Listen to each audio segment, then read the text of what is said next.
தமிழக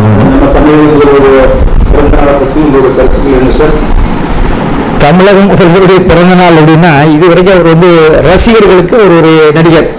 தமிழ்நாடு இப்படித்தான் அவரை பார்த்துச்சு. ஆனால் இன்னைக்கு தான் முதலாக தமிழக முதல்வரானதுக்கப்புறம் அவருடைய முதல் பிறந்த நாள். அதுவும் இன்னைக்கு சட்டசபை கூட்டத்தொடர் நடக்கும் பொழுது அவருடைய பிறந்த நாள் வாழ்த்துக்களை அந்த அத்தனை அங்கே இருக்க சட்டமன்ற உறுப்பினர்கள், அமைச்சர்கள், எதிர்கட்சிகள் எல்லாருமே அவருக்கு வாழ்த்து சொல்லக்கூடிய ஒரு நல்ல சூழலை நம்ம பார்த்தோம். இது ஒரு நல்ல எடுத்துக்காட்டம். வணக்கம் ஐயா. வணக்கம். தமிழ்நாட்டு மக்களுடைய குதிரை பேரை பற்றி பேசுறாங்க.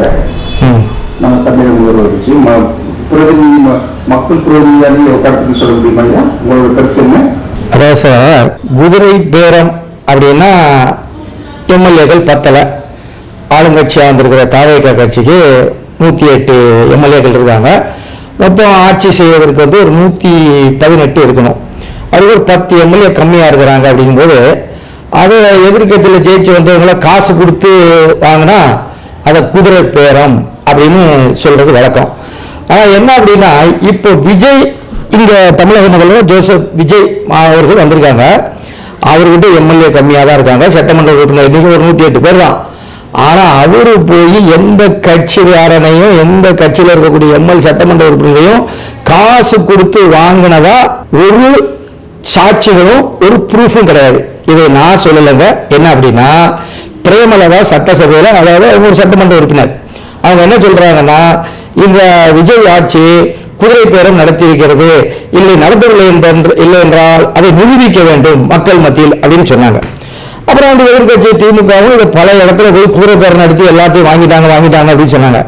இப்போ என்னாச்சு அப்படின்னா, இதை நீதிமன்றத்தில் வழக்கே போட்டுட்டாங்க. கடைசியில் விஜய் ஆட்சி குதிரை பேரம் நடத்துகிறது அப்படின்னு நீதிமன்றம் என்ன சொல்லிடுச்சு அப்படின்னா, நீதிமன்றத்தில் இதை மாதிரி வழக்கு தொடரணும்னா சாட்சிகள் இருக்கணும், ப்ரூஃப் இருக்கணும்.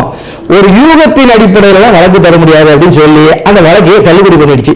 ஒரு நாட்டில் ஜனநாயகத்தில் 4 தூண்கள், சட்டமன்றம் ஒன்று, பத்திரிகைகள் ஒன்று, நீதிமன்றம் ஒன்று, நம்ம எல்லாருக்கும் தெரியும்.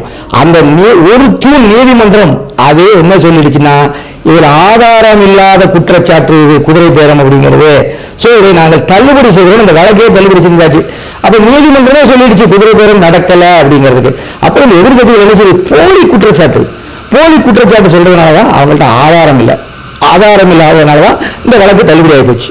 நம்ம தமிழ்நாடு எதிர்கட்சி தலைவர் உதயநிதி ஸ்டாலின் வந்து விஜயை பார்த்து சொல்றாரு. என்ன சொன்னார் அப்படின்னா, இது வெறும் 34% ஓட்டு தான் விழுந்திருக்கு. தமிழ்நாட்டில் இருந்த 66% மக்கள் அப்ப இவருக்கு எதிராக வாக்களித்தாருக்காக